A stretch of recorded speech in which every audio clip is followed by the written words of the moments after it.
Hi, my name is KG. Today we'll be looking at different nutritional strategies and ergogenic strategies that can help enhance performance in football players.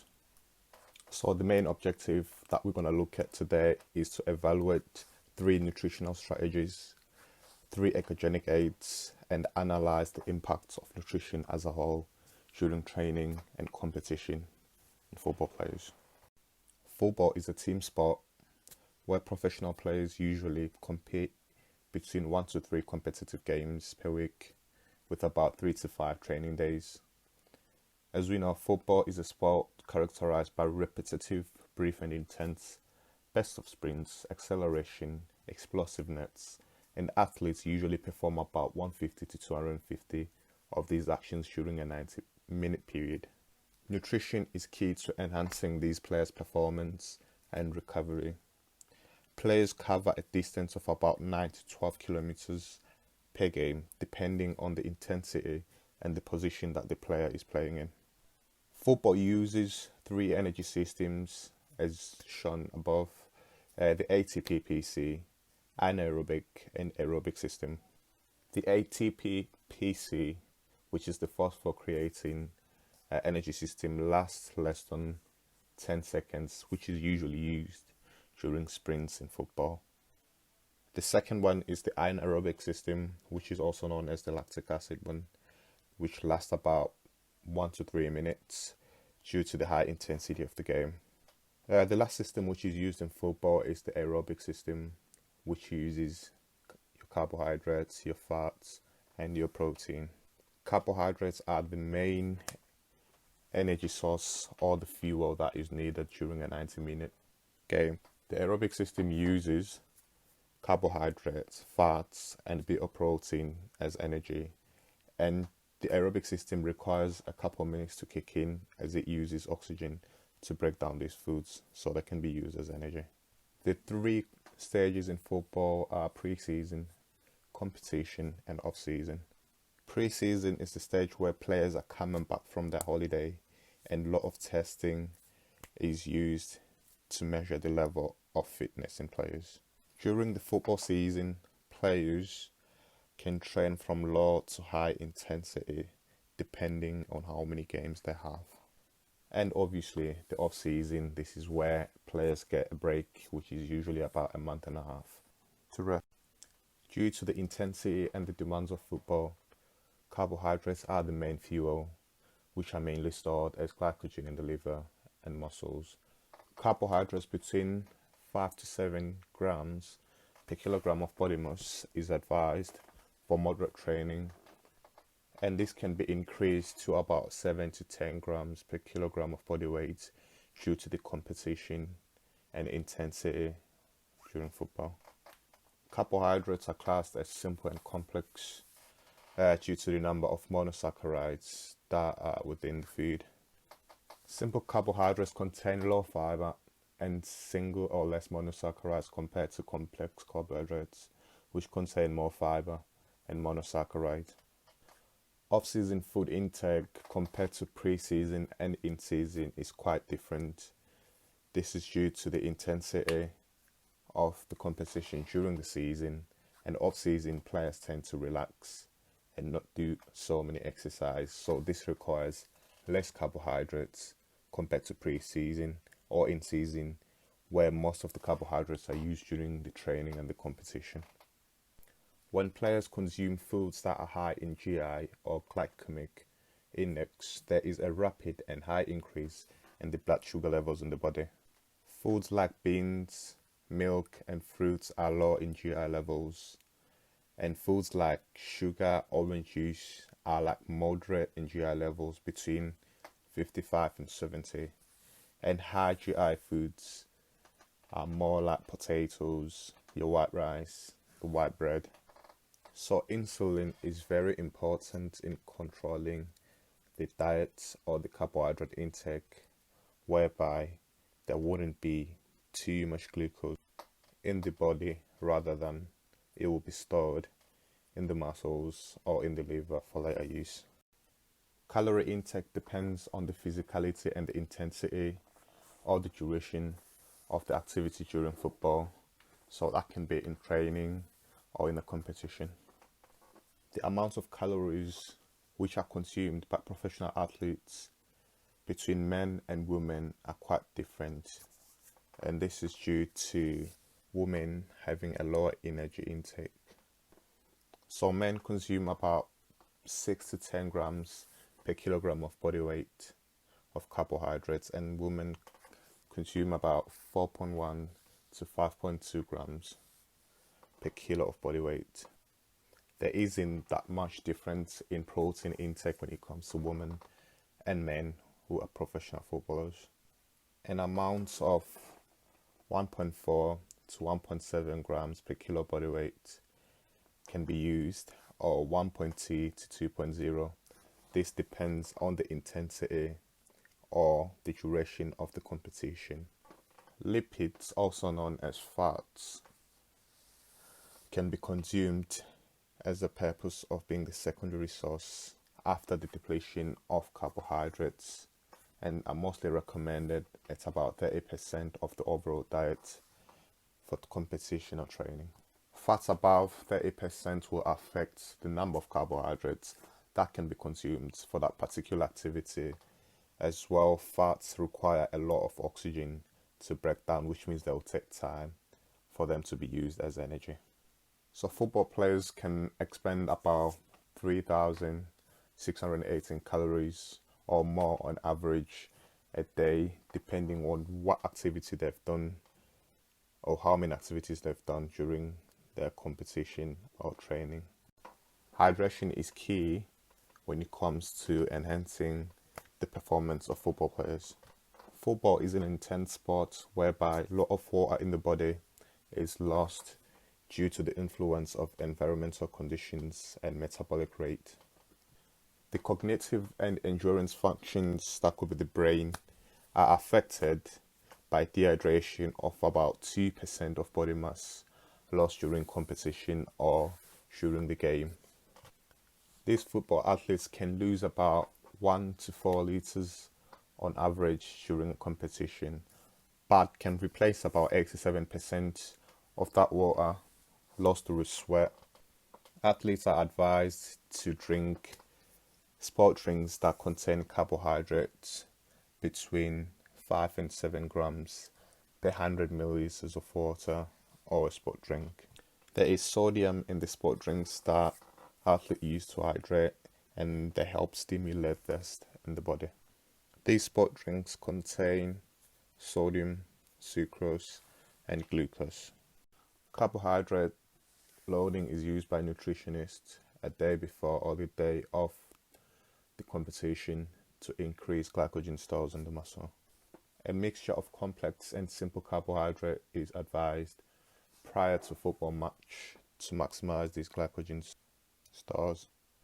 Carbohydrate loading the day before the game usually reduces tiredness, gastrointestinal upset concerns during competition. A study by Williams recommend between 6 and 10 grams per kilogram of body mass a day before competition.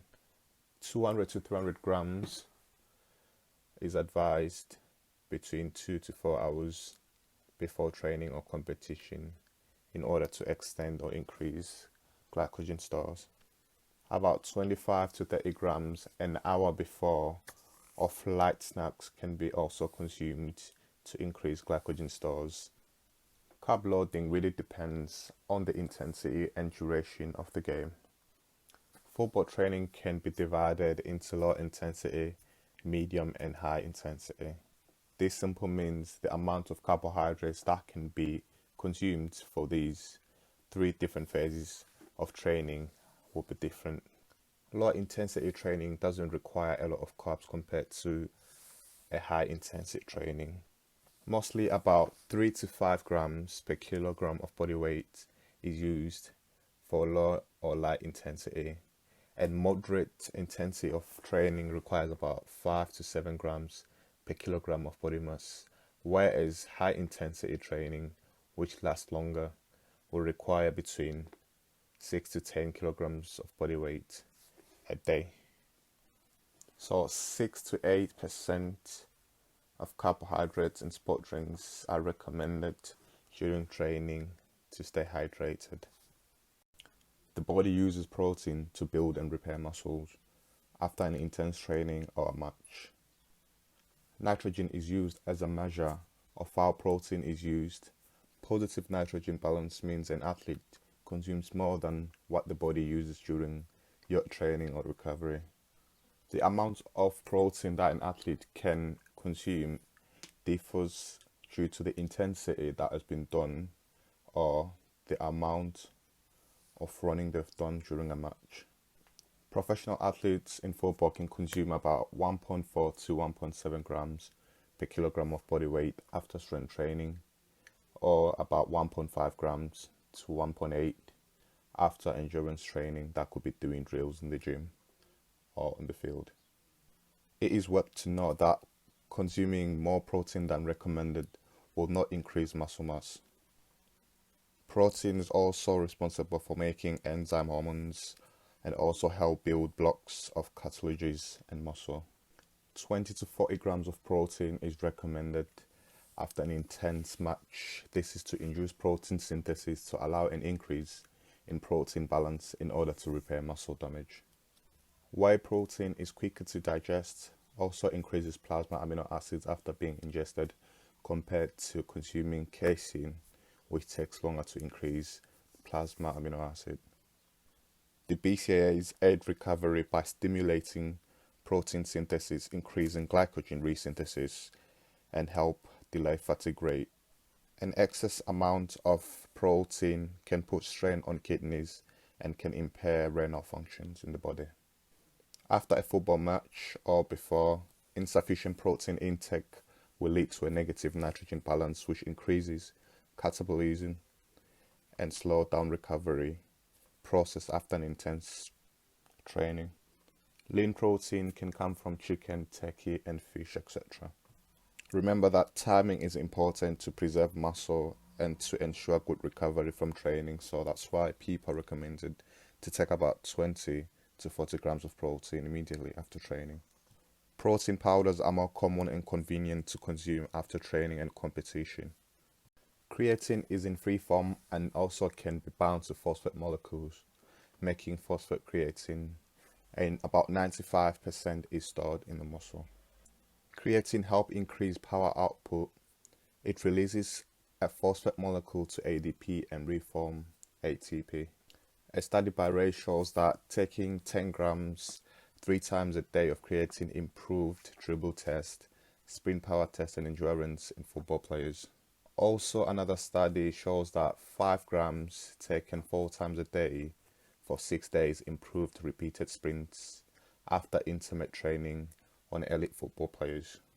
Creatine is naturally produced by the body in the liver, the kidneys, and the pancreas. Although the body produces creatine, it is not enough for professional athletes and they require more to enhance their performance. Creatine enhances the high intensity of football that could be doing sprints that last about 4 seconds. Creatine also helps with the performance and lessen the chances of getting fatigue and injury. The use of creatine provides energy that help increase the use of ATP energy system in the body. Creatine also increases the function of the brain, the ability to quick thinker, to react, and also endurance lasting periods help maintain leanness by the use of creatine. Excess of creatine in the body can be a waste. There is too much water retention and bloating due to creatine. Creatine loading will not increase mass but instead make muscle retain more water. This makes an athlete look even much bigger, which is not advisable for a football athlete.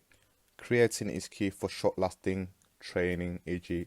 a 10-meter sprint in football, as it helps with energy metabolism of phosphocreatine. Vitamin D is crucial for optimal bone health and regulate calcium homeostasis. A study by Snyder shows that due to lack of vitamin D, athletes have seen to have stress fractures as high as 21%. Vitamin D helps improve immune system of football players and boost muscular strength and restore balance. The sun is the primary source of getting vitamin D, and there is high shortage of it. Lack of consuming vitamin D will result in negative function of the immune system and stress structures. In England, there is lack of sunlight, and this affects football players, whereby they have to rely on supplements to increase their vitamin D levels in the body. Athletes in countries that lack sunlight require at least 1,500 to 2,000 IU of vitamin D. The recommended daily allowance of vitamin D will always differ from country to country. This is due to some countries having more or less exposure to sunlight. Due to the lack of sunlight or vitamin D in athletes, some athletes find themselves fatiguing a bit quicker, having muscle weakness, and lacking of appetite. Vitamin D is soluble and can be stored in the body. There are different forms of vitamin D. Vitamin D2 is found in vegetables, where vitamin D3 is found in the sunlight. Different amounts of foods will offer different amount of vitamin D. Athletes can get vitamin D3 in form of oily fish containing about 750 IU per 100 grams. The vitamin D is more essential and can come in supplements like tablets, e.g. an oil capsule. In some parts of the world where vitamin D lacks due to lack of sunlight, athletes take almost double of vitamin D3. Some studies have shown that vitamin D increases testosterone levels when players train for strength in the gym and can also enhance recovery in players. Slow recovery and reduced muscle strength will take place due to lack of vitamin D. Beta-alanine has shown delay in muscle fatigue and helps speed up recovery after an intense training in football players. A study by Hoffman shows that 3.2 grams per day for 12 weeks in beta-alanine increased recovery and performance about 34%. Some side effects of beta-alanine include paresthesia, and 4 to 6 grams per day also increases muscle carnosine. Consuming beta-alanine increases carnosine in the muscle, which will slow down fatigue process during a match. The use of beta-alanine will improve sprints in the field, and the supplement help buffer the effects of lactic acid when players run out of ATP system. The carnosine also contain amino acid and histidine. Carnosine is a natural and mostly found in type 2 muscle fibers. When performing sprints and explosive movements, the hydrogen ions increases, which builds up lactic acid, and carnosine helps buffer those hydrogen ions. When athletes consume the beta-alanine and histidine, they are then resynthesized as carnosine. The use of beta-alanine allows the training duration to last long by increasing intracellular buffering capacity. Due to the intensity and physicality of football, iron is essential for athletes. Lack of iron in the body of athletes will result in fatigue, impaired concentration levels, and it is also responsible for making red blood cells. Consuming iron will help the transportation of oxygen, energy production, and hem oxidative in the body. The recommended daily allowance of iron by the NHS always differ due to age and the type of athletes and what kind of activity those athletes do. 8.7 milligrams a day is recommended for men over 18 years old, and 14.8 milligrams a day is recommended for women over the age of 19. Adequate or more amounts of iron levels will increase aerobic capacity in players, as it helps carry oxygen from lungs to the working muscles. Football players tend to lose most of the iron in the body through sweat, urine, and gastrointestinal tract. This will then require athletes to periodize the time that they consume their food. That increases iron so that they do not run out. Due to the intensity of football, fatigue increases when there is lack of iron. Athletes can lose concentration levels, they can have bad sleeping patterns, and this decreases the level of performance in the pitch. For an optimum level of performance, athletes need to consume iron in relation to the intensity of the match or training. To create a balance, iron should be consumed with vitamin C supplements or foods. Also, heme iron can be found in meat, poultry, whereas non-heme iron is found in plants like seeds and whole grains foods. Iron is stored in the liver and muscle tissue. The explosiveness, intensity, and duration of football will result in high depletion of carbohydrates, which will affect performance and concentration levels. 200 to 300 grams of carbohydrates are recommended 2 to 4 hours before training or competition to extend or increase the glycogen levels. Also, 6 to 10 grams per kilogram of body mass should be consumed each and every day before or after competition to enhance glycogen stores and recovery. Hydration of 6 to 8% of carbohydrates during the game enhances performance mostly towards the end of the game where glycogen stores start to deplete. It is also recommended that athletes consume about 25 grams of carbohydrates immediately after competition. Also, 1 to 1.2 grams per kilograms is to be consumed each and every hour if there is another game to be played in the next 72 hours. Repeated amounts of sprints, depending on position, will increase the loss of glycogen stores, as glycogen contributes to about 50% to ATP turnover. Loss of power in football can be due to type 2 muscle fibers as glycogen store runs out. Lack of adequate glycogen will result in fatigue, low muscle contraction levels, and will also affect the nervous system, which leads to low levels of concentration. 200 to 300 grams 3 to 4 hours before competition allows the body to absorb and digest food to be stored in the liver and muscles as glycogen. Players can ingest 25 to 30 grams prior to warm-up to increase glycogen stores. As the match begins, the energy systems will have to adapt even though it will take a few minutes. This allows muscle contractions at different levels. Resynthesis of carbohydrates is important after the game. About 25 grams are needed to be consumed to aid recovery.